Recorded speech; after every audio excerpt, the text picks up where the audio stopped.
प्रणाम sir. Hello. प्रणाम sir. जी प्रणाम जी। कैसे हैं सर आप? बस ठीक हैं, और आप ठीक हैं? बढ़िया है सर। और परिवार में सब? सब बढ़िया हैं दीपक जी। ज़्यादा नहीं सर, थोड़ा कुछ क्वेश्चंस थे और एक लंबे समय से आपसे वार्तालाप भी नहीं हुई थी, इसलिए ज़्यादा नहीं, आपका 10 मिनट का समय लूँगा। और देखा जाए तो अभी एनआईएस डीएलएड के परिप्रेक्ष्य में काफ़ी ज़्यादा कन्फ्यूजन है। धरातलीय स्तर पर क्या सही जानकारियाँ हैं?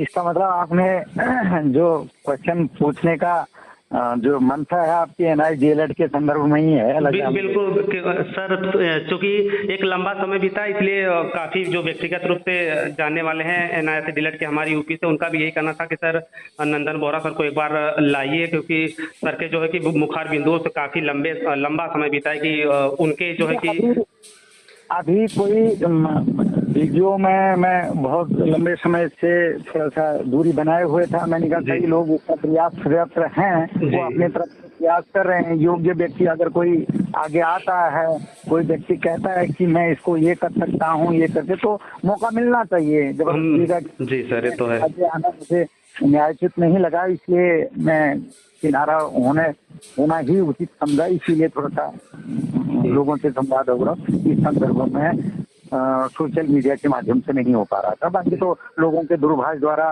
कुशल मंगल आती रहती है। आप भी कई बार फोन करते रहते हैं, तो लोगों से वैसे संवाद होता ही रहता है। ठीक है सर, बस ज़्यादा नहीं, आपके कीमती समय में 10 मिनट का लूँगा, क्योंकि कुछ मेरे भी मन में कन्फ्यूजन है। इसके साथ साथ और भी जितना 14 लाख शिक्षक परिवार है, क्योंकि हर एक जगह से कुछ और सुनने को मिलता है, कुछ और सुनने को मिलता है, इसलिए मैं चाहूँगा कि कम समय में सर आपका ज़्यादा समय नहीं लूँगा। कुछ महत्वपूर्ण जो है कि एनआईएस पर जो है कि जानकारियाँ होंगी, जिसे मैं पूरी आशा करता हूँ कि आप पारदर्शी तरीके से जो है कि हम सभी के समक्ष रखें, ताकि सारा जो कन्फ्यूजन है वो बिल्कुल दूर हो जाए। तो सर सबसे बड़ा यदि बात की जाए कि वर्तमान समय में जो ट्रांसफर पिटीशन डाला गया था, चूँकि एक उसकी जो डेट है वो जुलाई में उसके जो है कि लास्ट वीक में रखी गई है, तो सर उसे लेकर क्या संभावनाएं बन सकती हैं, क्योंकि एक लंबा समय उसमें भी बीत रहा है।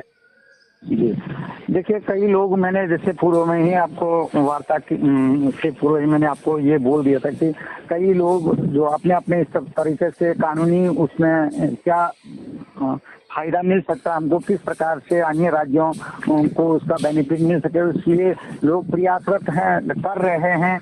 और ट्रांसफर पिटीशन की जो डेट है 29 तारीख की हमको दिखा रही है। तो इस विषय में 29 तारीख के ही बाद आगे क्या हो सकता है, जज साहब का रुख क्या है, हमारे अधिवक्ताओं के द्वारा कैसी वहाँ पर पैरवी की जाती है, ये बातें सभी, और कौन जज सुनते हैं, क्या गवई जी के कोर्ट में जाएगा या कोई लार्जर बेंच से उसमें मिलेगी, ये तमाम बातें भविष्य के गर्त में हैं। अब आने वाला वक्त ही 29 तारीख के बाद ही इसमें कुछ कहा जा सकता है। ठीक है सर। और सर आपने ये अपने जो कौशिक दास सर हैं, जो लगातार एक्टिव भी रहते हैं और समय समय पे हम सभी का महत्वपूर्ण मार्गदर्शन भी करते हैं, तो सर उनके भी केस में लगातार यही देखने को मिला है कि डेट पे डेट, तो सर इसके भी विषय में थोड़ा सा आप बताएं कि आगे चलकर इसकी क्या संभावनाएं बन सकती हैं, या इसका कब तक निराकरण हो सकता है? देखिए, वो लगे हैं अच्छे मजबूती के साथ, अपने अधिवक्ताओं से संपर्क में हैं, और कई जो पॉइंट हैं, मुद्दे हैं, उनके थोड़ा सा अन्य राज्यों से हट करके हैं। सर्विस रूल से लेकर के मैटर, या उनका जो सुप्रीम कोर्ट के जजमेंट से पूर्व की स्थितियाँ, कई जो स्थितियाँ हैं अन्य राज्यों से थोड़ा पृथक हैं।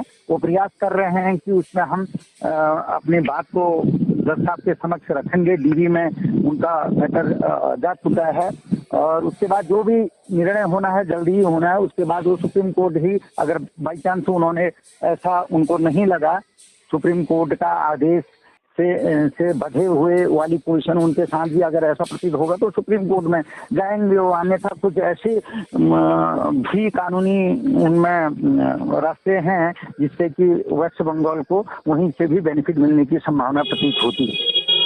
ठीक है सर। और यदि वर्तमान समय में देखा जाए, जिस न्यूज़ को लेकर, जिस अपडेट को लेकर मेरे भी मन में कन्फ्यूजन है, और लगभग हमारे उत्तर प्रदेश से जो हमारे व्यक्तिगत रूप से जानते हैं भी, लगभग कॉल और हमारे जो है कि घर पर भी आए थे इस वेस्ट बंगाल के सर एक नई याचिका को लेकर, जिसमें काफ़ी बड़ी मिस्टेक जो है कि सुनने में आ रहा है। ऑफिशियली तो अभी चीज़ें जो है सर सामने तो नहीं, लेकिन सुनने में यही आ रहा है कि उसमें बहुत बड़ी गलती देखने को मिली है। तो खासकर मेरा मेन उद्देश्य इसी केस के महत्वपूर्ण चर्चा को लेकर आपको कॉल करने का था।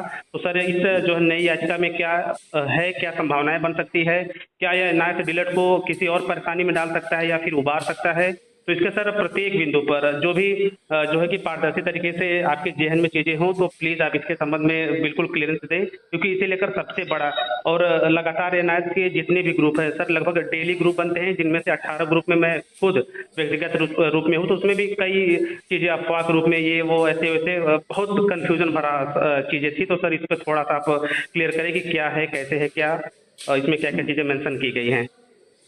पिछले करीब 4-5 दिन से मुझे लगातार इतने वेस्ट बंगाल से फोन आ रहे हैं।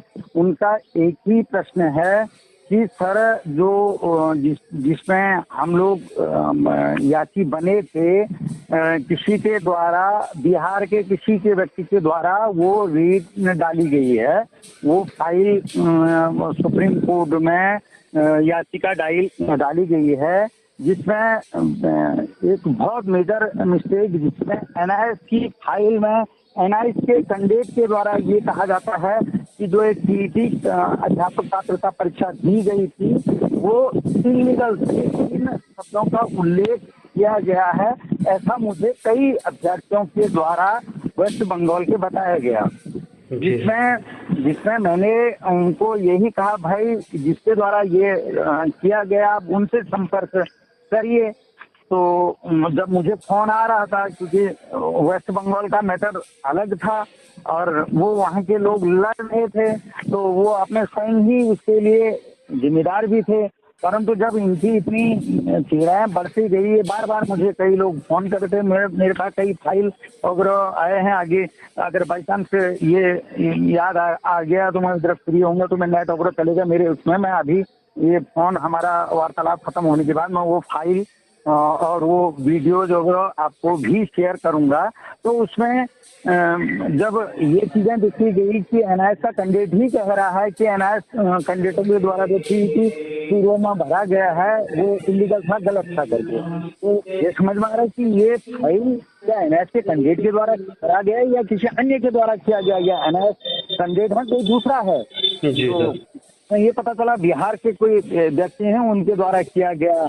उनके द्वारा यह भी कहा जा रहा है, जब काफी प्रेशर उनके द्वारा किया गया, भाई आपने हमारे साथ ऐसा चीटिंग क्यों किया गया, आपने ऐसा धोखा क्यों दिया कि भाई इसमें फाइल में आपने ऐसा उल्लेख कर दिया। तो वो ये कह रहे हैं कि मैंने वो फाइल वगैरह तब पढ़ी जब पूरी फाइल को सुप्रीम कोर्ट में पुटअप कर दिया था, समझ रहे हैं। जो वो फाइल की ड्राफ्टिंग जो है वकील ने पूरी उसमें ड्राफ्टिंग करने के बाद सुप्रीम और हाई कोर्ट कलकत्ता में फाइल कर दी थी, पुटअप कर दी थी। उसके बाद जब उसका वहाँ का डायरी नंबर जो भी केस नंबर मिला, उसके बाद हमने उसको पढ़ा तो उसमें हमको गलती नजर आई। पता नहीं गलती वकील ने की या क्लर्क ने की, तो इसका मतलब तो आप इतने गैर जिम्मेदाराना आपने हरकत की कि आपने वो फाइल को पहले नहीं पढ़ा या वकील को आपने समझाया नहीं। तो ऐसा क्यों किया, प्रश्न ये आता है कि भाई लोगों के भविष्य का सवाल है और आप मुखिया बने हो, लोगों को आपने ये सपने दिखाए कि मैं ये करूंगा करके, तो आप फाइल को तब पढ़ रहे हैं जब फाइल हो गया, जब लोगों के संज्ञान में है, लोगों ने आपको बताया, जो मुझे लोग बता रहे हैं। दूसरी बात आप ये कह रहे हैं, मैंने जब मुझे ये पता चला मैंने वकील को कान पकड़ करके बाहर कर दिया। जी सर। अब ये सोचने का विषय है, क्या एक अभ्यर्थी जो किसी वकील से, हाईकोर्ट के वकील से अपनी फाइल ये करवा रहा है, केस करवा रहा है, और वो कह रहा है कि मैंने कान पकड़ करके वकील को बाहर कर दिया, कितना ये इसमें कितना विश्वास वाली बात है। नहीं सर, ये तो असंभव सी बात है। और जी इसी बात और भी कह रहा हूँ उसमें कि वो छोटी सी वीडियो है, उसी वीडियो में इतनी भ्रांतियां, इतनी ऐसी बातें हैं जो कि बिल्कुल निराधार हैं। दूसरे आप कह रहे हैं बार काउंसिल में हमने आपकी शिकायत कर दी। अरे आप अपने भाई को नहीं पढ़ रहे हैं, उसमें वकील की क्या गलती है फिर? जी और सर। दूसरी बात आप ही जैसे लोगों ने, आपने ही ये कहा था कि नंदन बोहरा सुप्रीम कोर्ट में केस हमको हरा दिया है। अरे मैंने तो किसी को ये नहीं कहा था कि आइए आप फाइल मत करिए करके, आप भी फाइल कर लेते, आप भी वकील लग लेते। मैं जिस वकील से मिला था, मैंने लोगों को पहले घोषणा करके रखी थी, मैं मीनाक्षी अरोड़ा जी को एज ए सीनियर काउंसलर अधिवक्ता के तौर पर हायर कर रहा हूँ। तो मैंने जब 1 हफ्ते पहले घोषणा कर दी थी, मैं वहाँ गया, फोटो मैंने शेयर की, वीडियो मैंने शेयर की, तो आप भी जा सकते थे, आप भी पूछ सकते थे। बिल्कुल सर।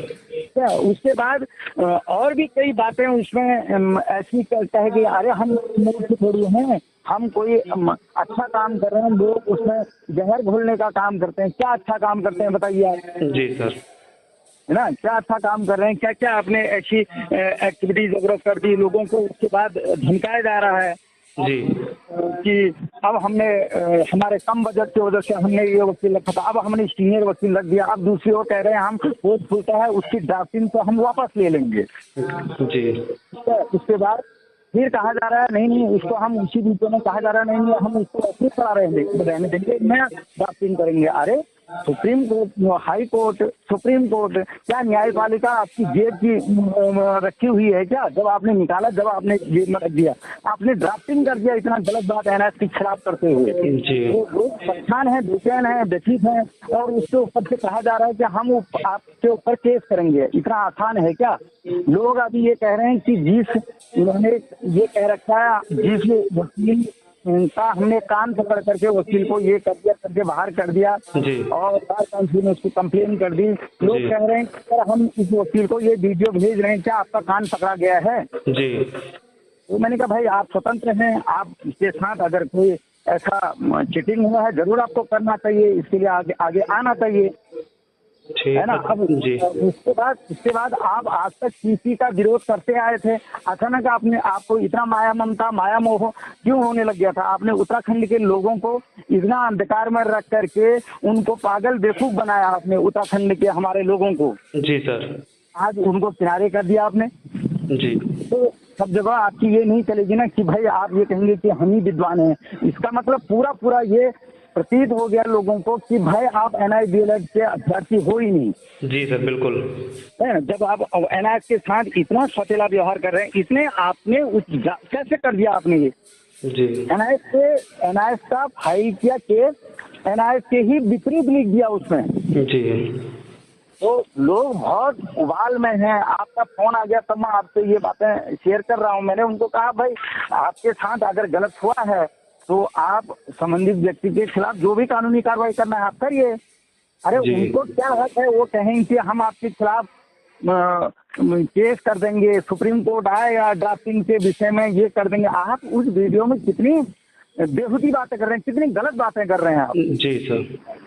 है ना, तो ये मुझे भी भेजा था, ये वीडियो भी भेजा, कई उन्होंने वो एसएल जो रीड लगा रखे हैं वो रीड भेज रखे हैं और वो पॉइंट भेज रखे हैं, बहुत चीजें भेज रहे, कई दिनों से भेज रहे हैं। जी तो ये है सर। बाकी इस विषय में क्या कहें अभी मेरे तो ये समझ में नहीं आ रहा, अचानक इनको ट्रांसफर पिटिशन के प्रति इतनी माया मोह क्यों होने लग गया करके।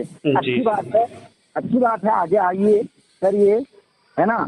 तो कम से कम आप एनआई डीएलएड वालों के साथ छलावा मत करें। मेरे केस के विषय में कहा गया था, अरे उन्होंने तो अपेंडिक्स 9 में ही लगा रखा था, उन्होंने तो ये नहीं कर रखा था, उन्होंने तो एसएलटी, आपको पढ़ना भी आता है कि एसएलटी? जी सर। है ना, तो काउंटर में क्या लिखा गया है, कितने काउंटर हमने वहाँ रिजॉइंडर कितने वो करे अपना, और एडिशनल डॉक्यूमेंट कितने लगाए, आप देखिए ना कौन कौन से डेट में हमने वहाँ पर काउंटर वगैरह दाखिल किए हैं करके। जी सर। तो ये चीजें हैं सर कुल मिलाकर के। जी बताएं सर। तो सर इसमें जो कि उसमें जो त्रुटि हुई थी ये याचिका करते वक्त ये भी उसमें कहा जा रहा है कि हम उसे सुधरवा लेंगे, जो उसमें शब्द लिखे गए हैं वो वापस करा लेंगे। तो ऐसा क्या कोई सिस्टम होता है सर कि हम एक बार याचिका दायर कर दे फिर उसमें से अगर उसे हटवाना चाहें तो हटे? आप ये बताइए बातें मैं वही कह रहा हूँ कि उन्होंने कहा वकील को कान पकड़ करके हमने बाहर कर दिया जी और बार काउंसिल में उनकी कंप्लेन कर दी। जी। उसके बाद मैं उसी बात को कह रहा हूँ, ये कोर्ट है भैया, कानून है, मतलब कानूनी प्रक्रियाओं से होकर के गुजरता। आपने कहा कि नहीं जी हमने ये दायर किया और ये फाइल वगैरह वो कर दी, अब हम इसको करेंगे, तो सब तो इतना आसान नहीं है कोई भी चीज। जी सर। कह देना लोगों को बेवकूफ बनाना आसान है, वो हाँ, आपने सीखा है जी जी है ना। अब उनका ये है कि हम वेस्ट बंगाल के लोगों को आपस में उनका ही झगड़ा करवा देंगे। जी। अरे उनको अगर टीटी के लिए आपको उचित रास्ता लग गया, अच्छे से समझाइए, पारदर्शी तरीके से कहिए। अब आज तक तो ड्राफ्टिंग आपने जो कर रखी थी वो तो न खुद पढ़ी आपने न लोगों को पढ़ने दी, वो तो लोगों के हाथ लग गई, तब जाकर के पता चला उनको ऐसा है करके। आप कह रहे हैं हम व्हाट्सएप ग्रुपों में ड्राफ्टिंग करेंगे, इधर उधर भेजेंगे, आप लोगों को सब चीज दिखाएंगे, तब जाकर के ये करेंगे। सुप्रीम कोर्ट में जब इन्होंने कहा था हम पूरे अन्य अलग अलग राज्यों को लेकर के चलेंगे, गए किसी राज्य को, बिहार के कोई अन्य राज्य आया था उसमें? जी। तो ये झूठी बातें, ये प्रपंच करना, ये छल कपट करना, ये बंद करना चाहिए। जी सर बिल्कुल। तो ये अगर मुझे तो आसान काम नहीं लग रहा है कि वो कि उसको उस लाइन को हटा करके उसमें दूसरी लाइन जोड़ देंगे। उसमें कह रहे हो, पहले कह रहे हैं कि वीडियो के 1-8 मिनट के अंदर में कि हम उसकी ड्राफ्टिंग हो उसको विड्रॉल करवा लेंगे, फिर नहीं करेंगे, फिर उसी के लास्ट में ये बोलते हैं कि ना हम उसको ऐसी ही पेंडिंग रहने देंगे, उसको हम जा करके आगे फिर SLC में ले जाएंगे। जी। तो तरह तरह की बातें हैं, इन बातों किस बात को कहें। तो सर सब मिला जुला कर यदि इस नए जो केस में मेंशनिंग हुई है, ड्राफ्टिंग हुई है, ये पूरे लगभग एक बड़ी समस्या ला सकता है। यदि उसमें चेंजेस तो सर कम ही चांसेस है, लेकिन एक बड़ी समस्या का उत्पत्ति करेगा, क्योंकि अलग जो समस्याएं थी वैलिडिटी को लेकर वो तो थी ही, लेकिन अब इसमें ये नया जो चीज़ जुड़ी है ये काफ़ी बड़ी परेशानी में डालेगा। तो खैर ये चीज़ें तो सर हैं ही। और सबसे महत्वपूर्ण सर सवाल ये भी था कि चूंकि सर आप लंबे समय से आ भी नहीं रहे थे, तो सर सबसे महत्वपूर्ण ये चीज़ है कि सर आपकी तरफ से स्पेशली NIA बिल वैलिडिटी पर क्या मतलब चीज़ें की जा रही हैं आपके व्यक्तिगत रूप से? देखिए अन्य लोग लगे हैं, हम जब करेंगे वो जब आगे बढ़ जाएंगे, लोगों को दिखाने लायक हो जाएगा तो हम आएंगे सामने। अब अभी जो भी बातें हो रही हैं, जो एक्टिविटीज हो रही हैं, उनको अपने गोपनीय तरीके से करके लोगों के समक्ष पूर्ण रूपेण रखने के उपरांत ही अगर रखा जाए, बोला जाए तो उचित है। जी सर। और मैं थोड़ा सा अभी कुछ समय से थोड़ा सोशल मीडिया से थोड़ा दूरी बनाए हुआ हूँ। नहीं सर सही है, कुछ व्यक्तिगत जानकारियां जो हर एक तक पहुंचना जरूरी नहीं होती, ठीक है। मेरा मानना है लोगों के कार्य करने के ऊपर व्यवधान अगर उत्पन्न हो मेरे बोलने से, मेरे उससे, तो जो उचित नहीं है, लोग कर रहे हैं तो उनको मौका मिलना चाहिए। जी ठीक है। तो ऐसा जरूरी नहीं है कि हर काम को हम ही करें, हमारे अंदर ही योग्यता है, कोई अन्य व्यक्ति योग्य तो है ही नहीं। ये कहना करना ये मूर्खता भरा है और जो मुझे उचित नहीं है। उस समय भी मैंने किसी व्यक्ति से, जब सुप्रीम कोर्ट में हम अपने केस की पैरवी कर रहे थे, मैंने किसी व्यक्ति से ये नहीं कहा कि आप न तो आइए फाइल करिए, न वकील से मिलिए। अरे उस समय ये बोला गया था इन्हीं महानुभाव के द्वारा कि भाई इतना हल्का वकील रख दिए थे, इतना ये कर दिए, ऐसा करके तमाम टाइप की उलझुल बातें करी थी। मैं चुप था। ठीक है, हो सकता है कि तुम्हारे पास कोई और बड़ा ज्ञान हो, अधिवक्ता को समझाने के लिए अपना कुछ और लीगल कुछ ऐसे प्रमाण हो। उस समय आप लोगों से कलेक्शन करने के बाद घरों में बैठे रहे, तब भी आप आइए फाइल करके भी आप आ सकते थे। वकील अगर हमने कर रखा तो आप भी समझाने के लिए आ सकते थे। आज जब हम किनारे हो गए तो लोगों के द्वारा भी वही मीनाक्षी अरोड़ा को मैडम को कहा गया है, उन्हीं के द्वारा टीपी फाइल की आगे प्रोसेस को बढ़ाई गई है। तो ये अच्छी बात है भाई। अगर मैंने कोई फाइल में कमी कर रखी है या उनको लगा है कि ये डॉक्यूमेंट नंदन बोहरा ने लगा रखा है, तो मीनाक्षी अरोड़ा मैडम के पास ही मिल सकते हैं। उनके ऑफिस में ही वो फाइलें आज भी पड़ी हुई हैं, तो जा रहे तो अच्छी बात है। जी सर। अरे जो कमी लगे, जो कमी उनको लग रही है कि भाई उन्होंने अपेंडिक्स 9 नहीं लगा रखा है, अन्य डॉक्यूमेंट नहीं लगा रखे हैं, तो देखें ना पहले वहाँ। इसीलिए अब वो बातें आनी बंद हो गई, क्योंकि वो ऑफिस में जाकर के उनकी वो फाइलें मिल चुकी हैं। जी है ना। तो कोई दिक्कत नहीं है, मुझे कोई ये नहीं है कि भाई वो अगर जीत जाते हैं तो मेरे लिए भी बेनिफिट है, हम सबके लिए, 100 लाख लोगों के लिए बेनिफिट है। जी। तो उनके मेहनत को सलाम है, वो आगे बढ़े, जी। मेरी शुभकामना है उसके लिए। बाकी सरकार वगैरह अभी बनने जा रही है, अभी इसका गणित कहाँ से बैठता है, कौन सरकार बनाता है, जी। ये ही बनाएगी ऐसा प्रतीत हो रहा है। तो जी। देखते हैं मंत्रिमंडल का विस्तार कैसा होता है, क्या होता है, कौन मंत्री हमारे शिक्षा मंत्री बनता है। तो वो स्थितियों को ध्यान में रखते हुए अपनी जो रणनीति है वो रणनीति को भी ध्यान में रखते हुए जो मिनिमम क्वालिफिकेशन का जो पार्ट हमारा अधूरा रह गया था, तो उस चीज को भी हम पूरा करने के लिए चल रहे हैं आगे। जल्दी ही आपको इसका सुखद परिणाम वगैरह देखने को भी मिलेगा। सर, और सर मेरा लास्ट सवाल है सर, शिक्षक भर्ती पे है, क्योंकि यदि बात की जाए आपके उत्तराखंड की, वहाँ पर भी 3600 की शिक्षक भर्ती का जो है वो सिस्टम पारित हो चुका है, विज्ञापन कभी भी आ सकता है। इधर सर हमारे यूपी से बिहार में आप देख ही रहे होंगे, लगभग देखा जाए तो सर हर राज्य में लगभग शिक्षक भर्तियों का अब विज्ञापन जारी होगा। तो इसके साथ साथ सर हम जो जितने भी एनआईएस कैंडिडेट हैं, तो क्या शिक्षक भर्तियों से पहले यह हो सकता है कि हमें वैलिडिटी मिल जाए, हमारी तैयारी जो है कि सुचारू रूप से चल सके, किसी तरह का व्यवधान ना हो, थोड़ा सा इसमें कुछ हो? जल्दी ही करेंगे। बाकी मैं आपको कह चुका हूँ पहले ही कि अभी कुछ बातों को अगर ओपन न किया जाए, उसको अंजाम तक पहुंचाया जाए, तभी बोले तो उचित है करके। बाकी अन्य लोग भी हमारे जो साथी जो लगातार संपर्क वगैरह में बने रहते हैं, उन लोगों का भी सुझाव है, तो अब उन लोगों के सुझाव पर भी अमल किया जा रहा है। जल्दी ही इसका परिणाम सुखद देखने को मिलेगा। ठीक है सर, लगभग हो गए सर 20 मिनट, और मैंने जो भी सवाल थे स्पेशली पूरे शिक्षक परिवार का एनआईएस से डीएलएड की, चाहे नई केस को लेकर हो या फिर अन्य जो केसें हैं उसको लेकर, और मैं आपका दिल से धन्यवाद करता हूं सर, आपने अपना कीमती समय दिया और पूरी पारदर्शी तरीके से अपनी बातों को रखा। और समस्त जितने भी अध्यापकगण होंगे एनआईएस रिलेटेड के, यदि यह ऑडियो को देख रहे होंगे तो उनको भी सारी बातें धरातल पर पानी की तरह बिल्कुल क्लियर हो गई होंगी। और मैं आपसे निवेदन करूंगा कि इस ऑडियो को और अपने अन्य ग्रुपों तक, अन्य जो है कि एनआईएस रिलेटेड कैंडिडेट तक पहुंचाएं, ताकि जो महत्वपूर्ण जानकारियां बोहरा सर के द्वारा मुखार बिंदुओं से निकली हैं वो आप लोगों तक पहुंचे, और सटीक जो जानकारियां और आगे हमें क्या करना है उसके जो है कि बारे में हम जो है कि एक संगठित होकर फैसला ले सके। तो सर आपका बहुत बहुत धन्यवाद, और आशा करता हूं कि आगे भी आप अपना कीमती समय निकालकर इसी तरह ही महत्वपूर्ण जानकारियों पर अपना विश्लेषण करते रहेंगे। धन्यवाद धन्यवाद सर।